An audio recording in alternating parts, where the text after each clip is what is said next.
नमस्कार दोस्तों, मैं पुलिस निरीक्षक प्रशांत कुमार सिंह आप सभी से विनम्र अपील करता हूं कि समाज में बढ़ती मॉब लिंचिंग की घटनाओं को रोकने में अपनी जिम्मेवारी समझें और सक्रिय भूमिका निभाएं। अक्सर यह देखा जाता है कि जब कोई अपराध घटित होता है और घटना में संलिप्त व्यक्ति पकड़ा जाता है या कभी संदेह के आधार पर किसी संदिग्ध व्यक्ति को लोगों द्वारा पकड़ लिया जाता है, तब लोगों के मन में तत्काल न्याय करने की भावना जागृत होते हैं। यही वह क्षण होता है जहां से भीड़ की मनोवृत्ति जन्म लेती है। शुरुआत में कुछ लोग उस व्यक्ति के साथ मारपीट करते हैं, फिर अन्य लोग भी इसमें शामिल हो जाते हैं।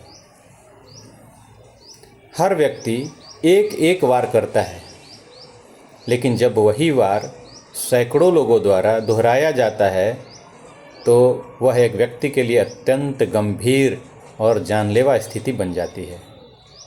देखते ही देखते साधारण धरपकड़ की स्थिति एक भयावह भीड़ हिंसा में बदल जाती है, जिससे उस व्यक्ति को गंभीर चोटें पहुंचती है, अंग भंग हो सकता है और कई बार उसकी मृत्यु तक हो जाती है।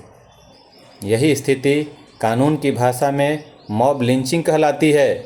यह समझना अत्यंत आवश्यक है कि चाहे व्यक्ति वास्तव में अपराधी हो या केवल संदिग्ध, उसे दंडित करने का अधिकार केवल न्यायालय को है।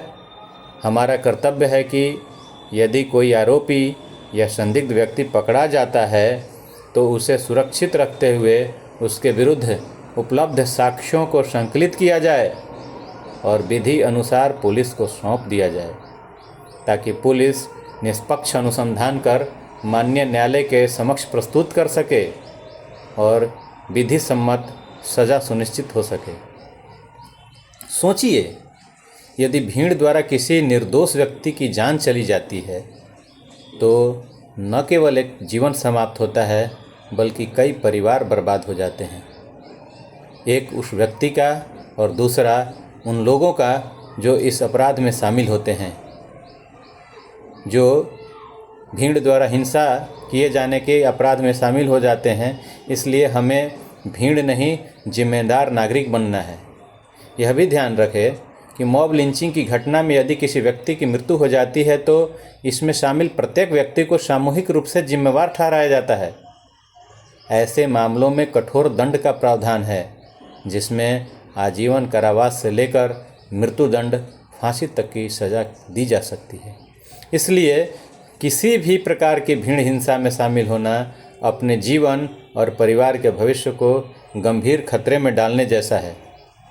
किसी भी परिस्थिति में भीड़ द्वारा स्वयं दंड देने की प्रवृत्ति न केवल कानून के विरुद्ध है बल्कि यह एक गंभीर अपराध है। ऐसी घटनाओं में शामिल प्रत्येक व्यक्ति को पहचान कर उसके विरुद्ध कठोर कानूनी कार्रवाई की जाती है। आज के समय में ऐसे कृत्यों के वीडियो और अन्य साक्ष्य आसानी से उपलब्ध हो जाते हैं, जिससे कोई भी दोषी बच नहीं सकता है।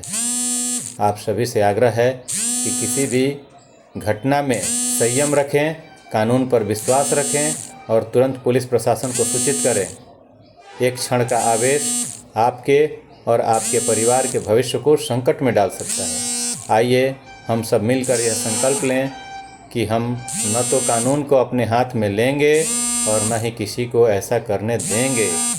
हम एक जिम्मेवार नागरिक बनकर समाज में शांति, न्याय और व्यवस्था को बनाए रखने में सहयोग करेंगे। आपकी सजगता ही एक सुरक्षित और सभ्य समाज की पहचान है। धन्यवाद। जय हिंद।